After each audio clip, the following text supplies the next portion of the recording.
Weekdays naman po, mga two swimming pools po yung ino-open. Bali, pwede po silang lumipat ng ibang pool area. Basta open po yung pool area na yun. Basta kung open po yung pool, yun po, pwede po nilang swimmingan. Kahit hindi po sila doon nakaka-cottage. Ito po, Italy. Italy pool naman po yung nandito. Then meron po siyang mga gazebo. Ayan po, yung mga cottages niya. Dito po sa left side, yan po, meron tayong Italy Deluxe Room. Nandito din po yan sa, ano natin. Nandiyan din po yung mga hotels natin na nakalista din po sa map natin. Ito po, Korean Garden. For mga garden events, yan, pwede po natin yan i-offer.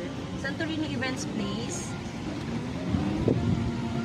Function hall din po siya, fully air conditioned. 200 packs po yung kayang i-accommodate po.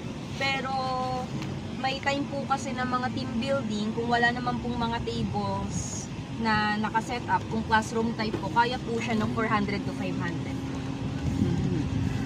Ayun po, may mga attraction tayo dyan, Statue of Liberty, Central Park. Pag mga group din, may tour guide talaga kayo? Ang tour guide po natin, ma'am, ay meron po siyang